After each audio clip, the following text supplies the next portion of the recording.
داعش ډلې ولې خپل مشر ووژه؟ علت یې څه و او څوک یې ځایناستي وټاکه؟ بشپړ حال په ویډیو کې. سلامونه د ژوندون پریس درنو لیدونکو. اسلامي دولت نومي ډلې داعش د خپل مخکني مشر ابو ابراهیم قریشي وژل کېدل تایید کړي او د نوي مشر نوم یې اعلان کړی دی.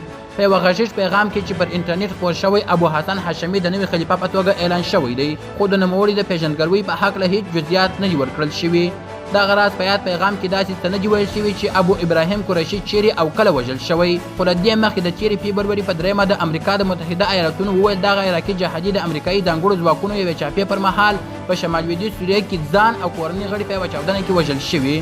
د امریکا ولسمشر جو بایدن هغه مهال ویلي و نړۍ ته متوجه د ترهګرۍ یو لوی خطر له منځه یوړل شو. ښاغلي بایدن دغه راز ادعا کړې وه چې همدې سړي د نړۍ په بېلابېلو برخو کې د داعش اړوندو څانګو چارې اداره کولې او د اضافي کومو خلکو ډلو وژنه کې مخکښ و. د پنجشنبې په ورځ په غږیز پیغام کې بیا د داعش ډلې نوي ویان ابو عمر مهاجر خپور کړی چې په وینا یې له ده مخکې د دې ډلې ویان ابو حمزه قریشي هم په دغه وروستیو کې مړ شوی دی. همداراز مهاجر وایي د نوي مشر بشپړ نوم نشي ښکاره کولی، خو له پلویانو یې وغوښتل چې هغه ته وفاداره واوسي. ډېر کسان ګمان کوي چې یو عراقي سړي ته چې بشار الخطاب غزال سمیدي نومیږي او د ابو خطاب عراقي حاجي زاید او استاد زاید په نومونو هم مشهوره دی. د داعش ډلې وژل شوی مشر ابو ابراهیم قریشي د ځایناستي په نظر کتل کېده.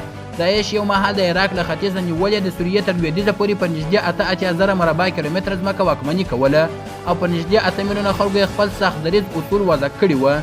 قدرمنو لیدونکو ډېره زیاته مننه چې ویډیو مو تر پایه وکتل. زموږ همدغه یوټیوب چینل د سره سبسکرایب او ویډیو مخ ته شیر کړئ. تر بیا او بلې ویډیو ښې چارې.